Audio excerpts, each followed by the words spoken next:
Hello friends, welcome back to our channel. और छत्तीसगढ़ माध्यमिक शिक्षा मंडल रायपुर कक्षा 12वीं का अर्थशास्त्र विषय का असाइनमेंट नंबर 4 नवंबर माह के लिए हम लेके आए हैं कंप्लीट सॉल्यूशन। इस वीडियो की मदद से आप अपने असाइनमेंट्स को अच्छे से लिख पाएंगे। सबसे पहले देखिए प्रश्न पत्र को, जिसमें आपको 4 प्रश्न दिए गए हैं। पहला प्रश्न है, बंद अर्थव्यवस्था में आय के चक्रीय प्रवाह को स्पष्ट कीजिए। दूसरा प्रश्न आपसे पूछ रहा है, आय के चक्रीय प्रवाह से आप क्या समझते हैं? आय के चक्रीय प्रभाव का महत्व समझाइए। तीसरा प्रश्न है, निम्नलिखित आंकड़े से राष्ट्रीय आय की गणना कीजिए। तो यहाँ पे इस जो आय दी गई है उससे गणना करनी है आपको। उसके बाद हम अगला प्रश्न देखते हैं जो आपसे पूछ रहा है, व्यय विधि द्वारा राष्ट्रीय आय का अनुमान लगाते समय की जाने वाली सावधानियों का वर्णन कीजिए। प्रश्न 5 है, बाजार कीमत पर विशुद्ध घरेलू उत्पाद तथा साधन लागत पर विशुद्ध घरेलू उत्पाद में अंतर स्पष्ट कीजिए। तो अब हम सॉल्यूशन को देखते हैं। उससे पहले आप हमारे चैनल को सब्सक्राइब कर लीजिए ताकि छत्तीसगढ़ माध्यमिक शिक्षा मंडल के सभी असाइनमेंट्स आप तक समय से पहुंचते रहे। अब देखते हैं हम सबसे पहले प्रश्न का उत्तर। तो उत्तर हम कुछ इस प्रकार से लिख सकते हैं कि बंद अर्थव्यवस्था से तात्पर्य उस अर्थव्यवस्था से है जिसमें आर्थिक गतिविधियां देश की सीमा तक ही सीमित रहती है। ऐसी अर्थव्यवस्था का विश्व की अन्य अर्थव्यवस्थाओं से कोई संबंध नहीं रहता। ऐसी स्थिति में बंद अर्थव्यवस्था वाले देश के सामने ना तो आयातों के भुगतान की समस्या होती है और ना ही निर्यातों से प्राप्त होने वाली आय की समस्या होती है। ऐसी अर्थव्यवस्था में विदेशी ऋण ना तो लिया जाता है और ना ही दिया जाता है। ऐसी दशा में बंद अर्थव्यवस्था में आय के चक्रीय प्रवाह के निम्नलिखित 4 घटक होते हैं। तो 4 घटक कौन कौन से होंगे? पारिवारिक आय होगा, इसको भी आप अच्छे से देख लीजिए। दूसरा इसमें हम घटक लिखेंगे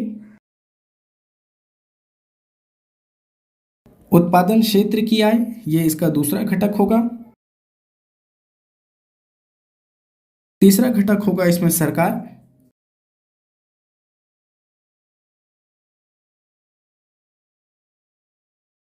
चौथा और महत्वपूर्ण घटक होगा इसमें पूंजी बाजार। तो इस प्रकार से 4 घटक लिख सकते हैं इसमें हम, और ये प्रश्न का उत्तर आपका समाप्त हो जाएगा। प्रश्न दूसरे को देखिए जो आपसे पूछ रहा है, आय के चक्रीय प्रवाह से आप क्या समझते हैं? आय के चक्रीय प्रवाह का महत्व समझाइए। तो आय के चक्रीय प्रभाव से आशय मुद्रा एवं पदार्थ तथा सेवाओं के निरंतर प्रवाह से है। आय का चक्रीय प्रवाह अर्थव्यवस्था के प्रमुख क्षेत्रों जैसे परिवार, फर्म, सरकारी क्षेत्र से जुड़ा रहता है।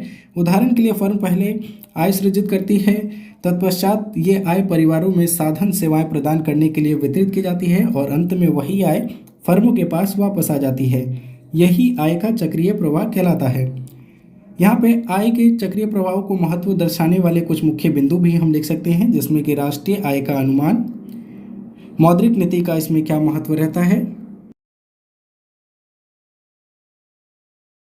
अब हम देखते हैं प्रश्न 3 को जो आपसे पूछता है, निम्नलिखित आंकड़ों से राष्ट्रीय आय की गणना कीजिए। तो हमें यहाँ कुछ आंकड़े दिए गए हैं जिसमें वेतन, किराया, लाभ, ब्याज, उपभोग, सकल घरेलू और विनियोग दिया हुआ है। तो इसके मदद से हमें इसको सॉल्व करना है और राष्ट्रीय आय निकालना है। तो राष्ट्रीय आय का यहाँ देख सकते हैं आप।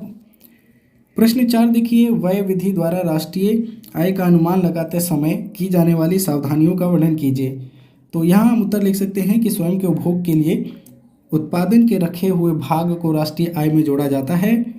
उत्पादकों के स्वयं के भवन का आरोपित किराया निजी अंतिम उपभोग का एक भाग होता है।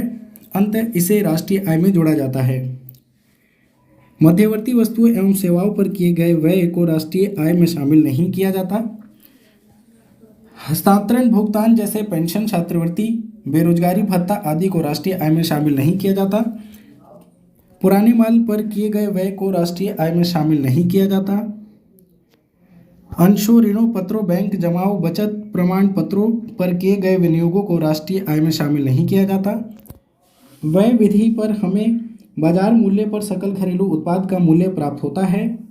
यदि विदेशों से प्राप्त शुद्ध आय को जोड़ दें तो हमें बाजार मूल्य का सकल राष्ट्रीय उत्पाद प्राप्त हो जाएगा। इसी प्रकार से पॉइंट 8, 9 और 10 तक इसमें हम लिख सकते हैं। इसमें आप चाहें तो कुछ पॉइंट्स को कम भी कर सकते हैं।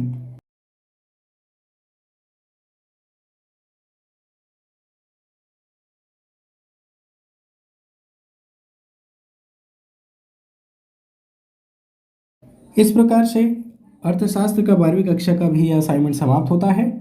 इसी तरीके के और वीडियोस के लिए हमारे चैनल को जरूर सब्सक्राइब कर लीजिएगा। Thanks for watching.